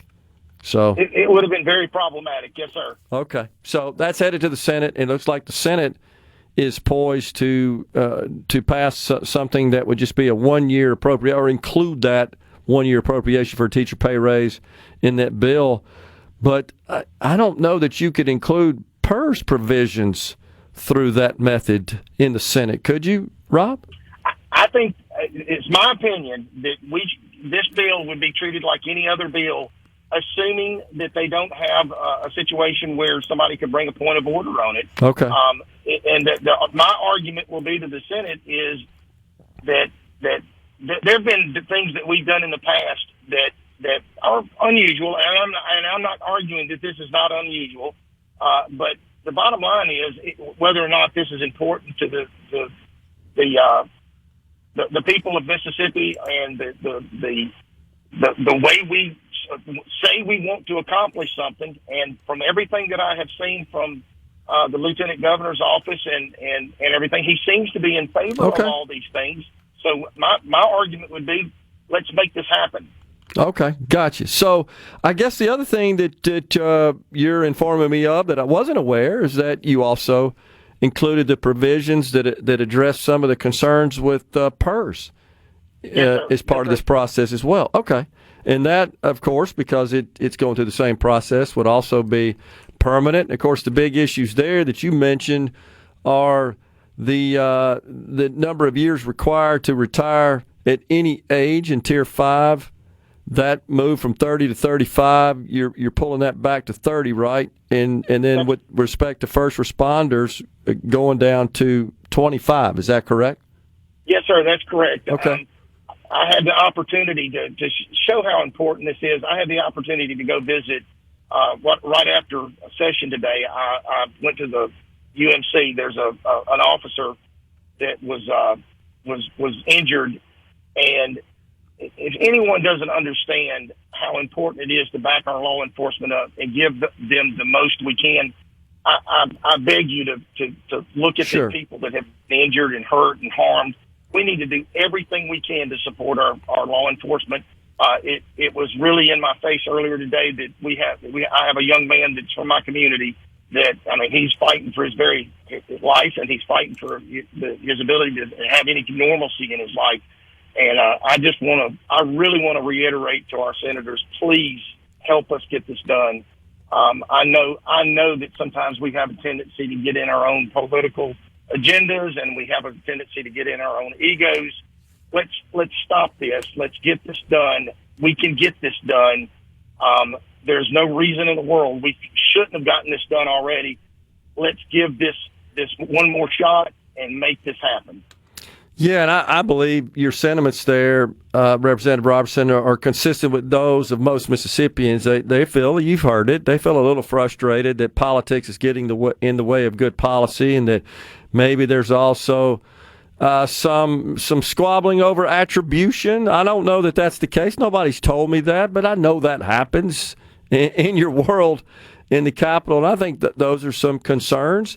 We also, I think, would be fair in pointing out the Senate did have measures as well that would have addressed the Tier 5 issue, and also would also address the return to work or reform the return to work provisions of PERS. So it feels like, and that's what I've been saying this morning. You may have a different take, but it feels like that both sides want to increase teacher pay. They want to fix the PERS problems.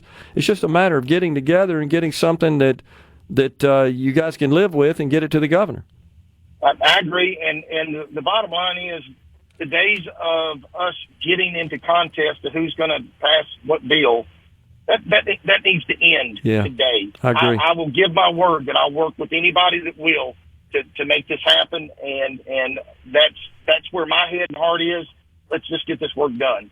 Well, and I appreciate you coming on and saying that, because I think that's what the people of Mississippi want to hear, is that there is a commitment to that. And I've been around you enough, talked to you enough to know that you're honest, you're sincere with those statements. And so, man, hopefully we can get this done so we can move forward and start addressing some of our other critical issues. I agree 100%, and I have zero doubt that the vast majority of my senators over there They're good men, they're good people, and they want to do exactly the same thing, and they want to work together. So I have every intention of making that happen. Yeah, I hope so, and hopefully leadership over both chambers feel the same way, and they'll also collaborate, work together, and get good policy put in place for the citizens of Mississippi. Something else we've been talking about this morning is the NIL bill. You're familiar with that. That passed the House, got transmitted to the Senate. I'm sure you probably got some feedback, shall we say, on that, as many other members did.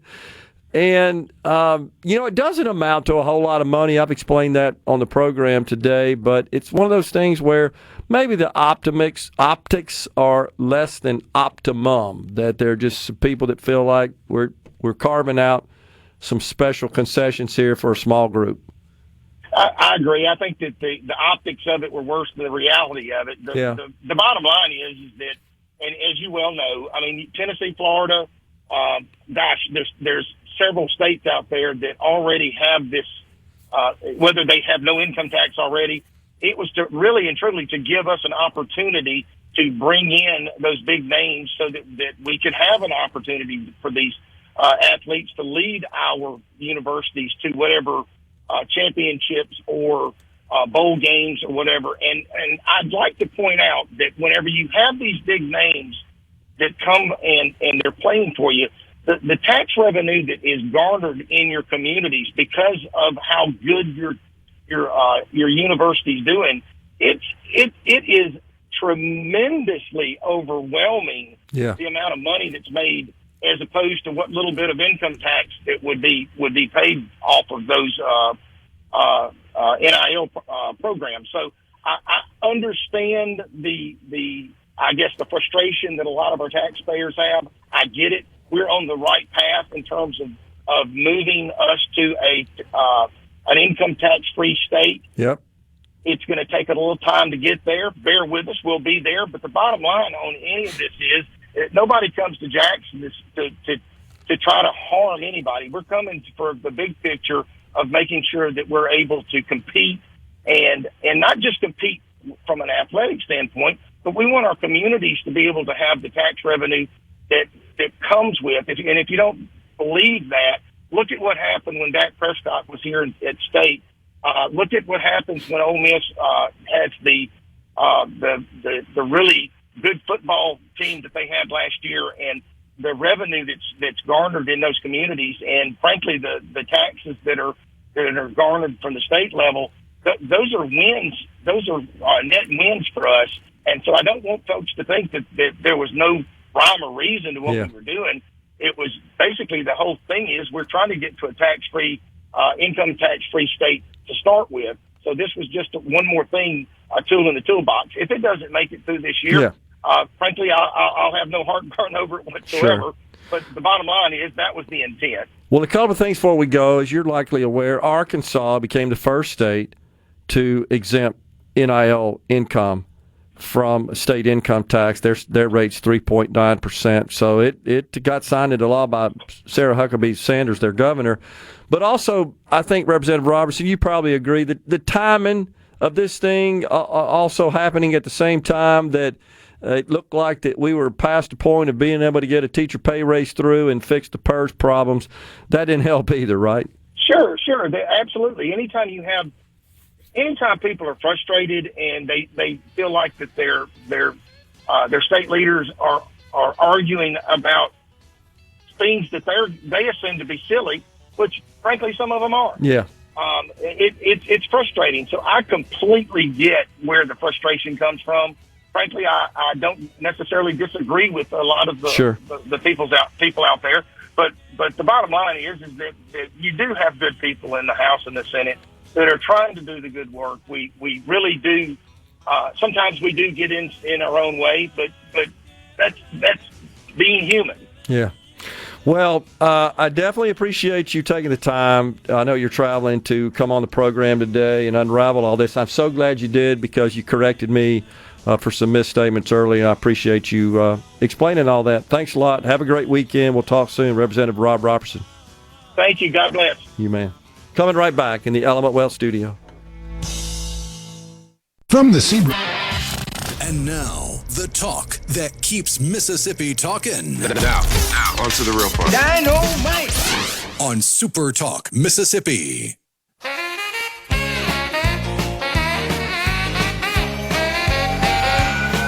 my suitcase, writing a tear-stained goodbye note, saying so long to a love gone wrong, and that's all she wrote. Heartbreak Express.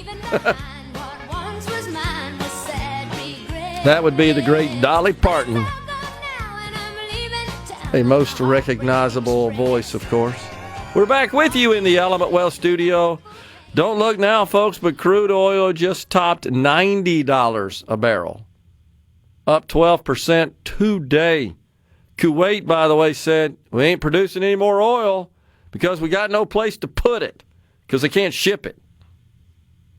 So, obviously, oil traders reacting to that, and futures are up. Now $10, just crossed the $10 mark. $91. They're trading it up, man, aren't they? Now, this could totally be temporary, and I pray and hope it is. Once that Strait of Hormuz opens back up and returns to normal traffic, we pull back down. Probably once again back in that kind of low to mid-60s range, potentially even lower. But right now, that's causing a problem. My concern, of course, is how this might affect the midterms.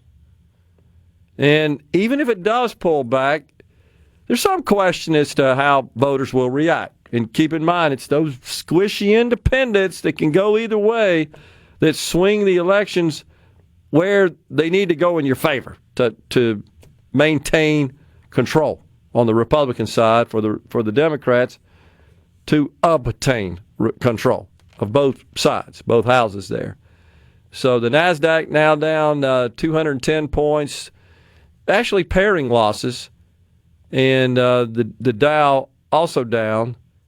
Your funny money's down $2,800 today.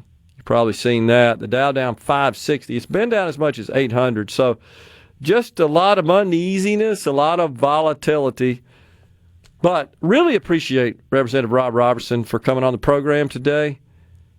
I know he's headed home after what has been a taxing week down there at the Capitol, and he was good enough to respond when I sent him a request to join us, and I'm so glad he did because he corrected me. I misunderstood, and I apologize for that. I understood this to be an appropriation, but it wasn't. As Representative Robertson clarified for us, this was a bill that was still alive that came over from the Senate that was available, and they've struck it, amended it with these provisions to increase teacher pay and make some reforms to the PERS program. And now it's headed back down to the Senate. Now, this would be permanent law, not just an appropriation. And the Senate, as we indicated, has announced they intend to, they don't have the same opportunity, it doesn't appear, that I'm aware. So they have announced that they're going to just include a teacher pay raise in one of the appropriations bills. That's what Senator DeBar had indicated. He chairs the Senate Education Committee. So I'm optimistic this thing will go through, and we will get permanent legislation to increase teacher pay. Now, I saw an educator this morning that had a really good take on this, and I applaud him for maybe countering the conventional wisdom, Rhino, in the education community, which is, the teacher pay raise is not because you, quote, deserve it. I think that misunderstands free markets, which also happen to apply to government work. They respond to market dynamics. The dynamics are, we have a shortage of teachers. So it is widely believed, and it just stands to reason that increasing pay will help to get more people in the profession and to fill those jobs, attracting people from other states. It's quite possible, likely, honestly, that some folks that were teaching here in Mississippi decided to seek teaching jobs in neighboring states for the higher pay as they continued to raise their pay and we did not. So that's a market dynamic. That's how we should react and how we should structure compensation, even for government employees. It should be based on market dynamics. And so I applaud this particular educator who came out and said that. No, it's not because you deserve it. It's because the market is reacting and the market is speaking. That makes total sense. That's why the way it works, by the way. In the private sector, you don't pay people because they deserve it. You pay people based on their value. And their value increases when there are fewer out there. When you have the need for people to fill jobs and do work, but you can't fill them, normally that means you need to make some adjustments as to the overall package offered for that particular work role. That's what's happening here. So good work by Representative Roberson and the other members of the House. Hopefully we'll see action in the Senate. We also have to be honest. This is about a $300 million a year increase in spending. And we're at a point this year where revenues are slightly down for the month of February. It's overall for the year to date. We're exceeding ahead of projections at this point for revenue. So we're still outside of the estimate in a positive way, and that's a good thing. Is this a trend? What happened in February? Not sure. If we continue to see revenues fall short of estimates, yeah, that's a problem we need to be concerned about. But right now it looks like we're in good shape for about a $400 million surplus this year. We've become accustomed to these surpluses, which is a good thing, and that gives us leeway and room to cut taxes, tax rates, that generally, in this case, may result in lower revenues, but so far that actually hasn't been the case. But when you phase it out to zero and you start taking chunks out of it, yeah, that's going to cause revenues to go down, and we're headed in that direction. And that may be a problem as we continue to respond to market dynamics in increasing teacher pay. And by the way, these changes in the PERS program, a lot of those actually do offset some of the reforms in Tier 5 that were intended to help stabilize the program, not permanently, not a one-off solution that call it a day sort of deal, but working towards that. Still going to require some additional adjustments, primarily in the form of more funding. That, too, on the table. Remember, both the House and the Senate had legislation this year that would have written a big check, one-time check, $500 million from the Senate, $600 from the House. The Senate's plan was $500 million this year and then $50 million a year for the next 10 years.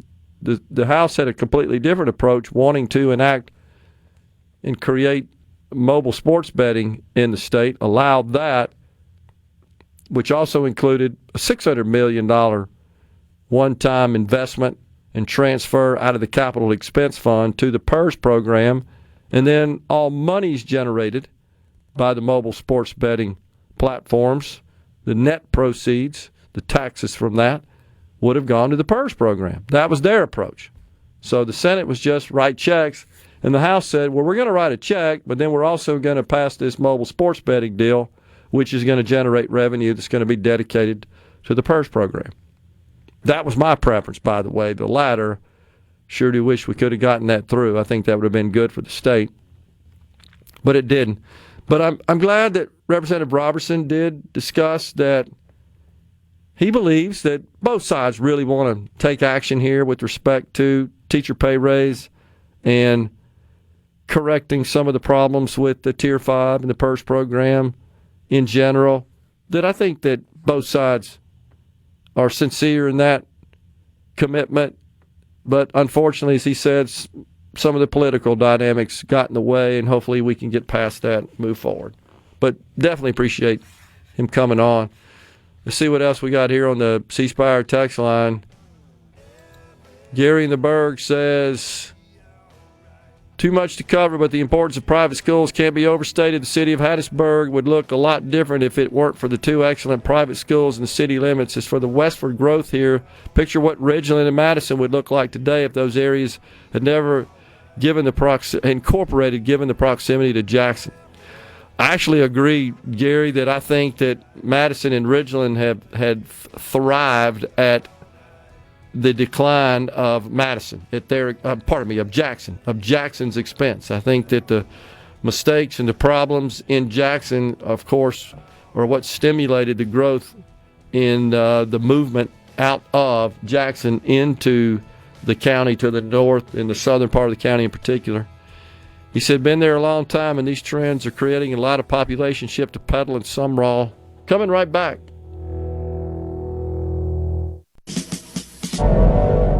You know what that means. Middays with Gerard Gibert. We'll do it live. On SuperTalk Mississippi.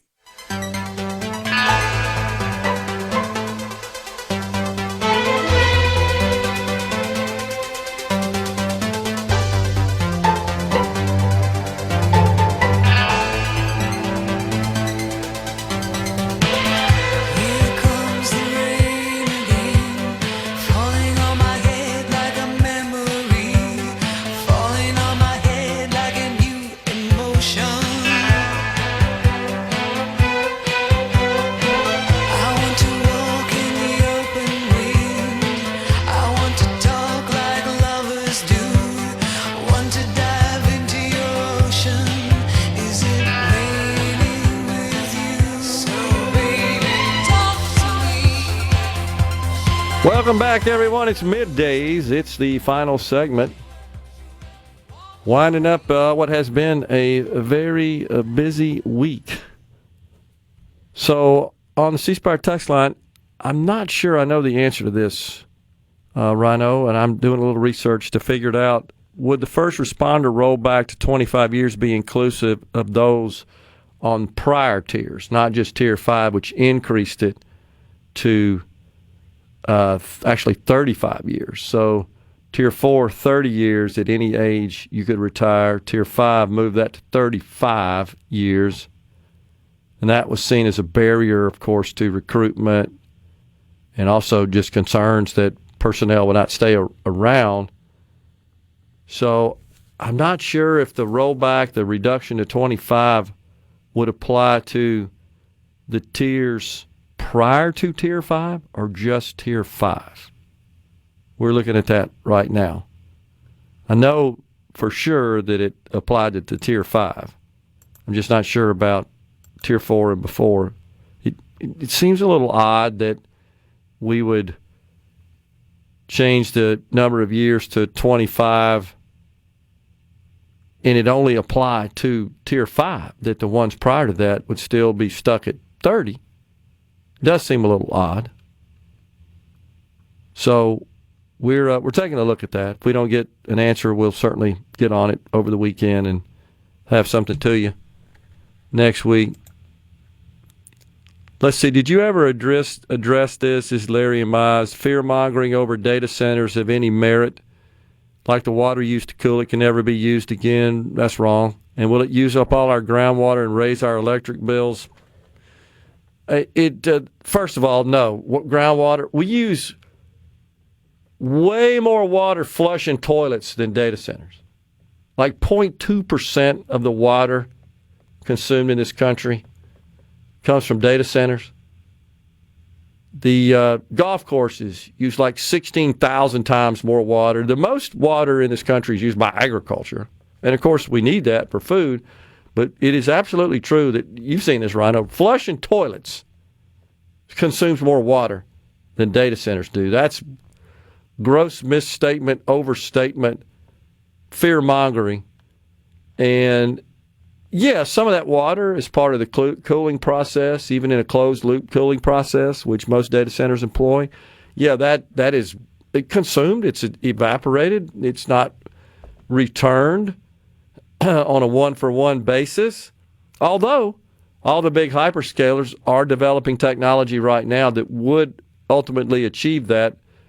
Amazon says by 2030, they expect that all the water they use to cool their data centers, the usage will be neutral, that the amount used will be equal to the amount that they return using some of the new technology. But I have done a lot of research on that, Larry, and I was a little surprised to find out just how much water we use flushing toilets.